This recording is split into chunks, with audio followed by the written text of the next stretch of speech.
Hello, good morning. कसे आहात सगळे? सकाळी सकाळी उठून बघा अवनी हा कारभार करून बसली आहे. तिच्या बाबांचं मोठ्याच्या मोठं जर्किन घालून बसलेली होती आणि परत काढ काढ म्हणून पण रडत होती. मग काय ही तिची सर्व नाटकं झाल्यानंतर तिला मी अंघोळीला नेलं. अंघोळ वगैरे घातली, मी माझं आवरलं आणि मी निघाले होते बाहेर, कारण की आज आहे माझ्या घरातलं हळदी कुंकू. आता तुम्ही म्हणाल की अवनीला कुठे ठेवलं, तर अवनीसाठी ना तिच्या मावशीला मी बोलवून घेतलेलं होतं, कारण की तिला एकटीला हँडल मला करणं खरंच खूप अवघड आहे. इकडे वाण तर मी आणलेले होते, पण मला असं वाटत होते कमी पडतात की काय, म्हणून मी आणायला गेले आणि घरी आल्यानंतर हे डेकोरेट केलं. आणि मी काय वाण आणलेलं आहे हे तुम्हाला लास्टला कळेलच, त्यासाठी व्हिडिओ एंडपर्यंत बघा.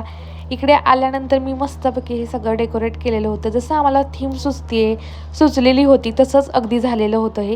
हे पण तुम्हाला लास्टला कळेलच की कसं झालं हे, नक्की मला कमेंट करा. त्यानंतर इकडे मी रांगोळी काढायला घेतलेली होती, कारण की रांगोळी काढायला मला फार वेळ लागतो.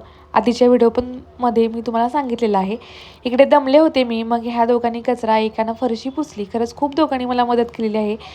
हिनं पण मला खूप मदत केलेली आहे. आणि वाणामध्ये मी हे ऑइल ब्रश आणलेले होते आणि ह्या आमच्या अर्चना पाटणकर काकी, त्यांना मी हळदी कुंकू लावलं. त्यानंतर ही बघा अवनी उठून बसलेली होती, कारण की झोपलेली होती ती. मग थोड्या वेळाने उठली, किरकिरी चालू होती, मग तिला मी घेऊन बसले आणि हळूहळू बायका येतच होत्या. ह्या आहेत माझ्या चुलत सासवा, त्यांना मी हळदी कुंकू वगैरे लावलं.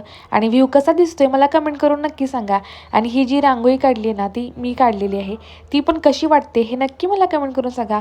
मग काय ओरडून वगैरे ह्यांना मी फोटो काढायला घेतलं आणि आम्ही असे फोटोज काढले आणि असा होताचा दिवस.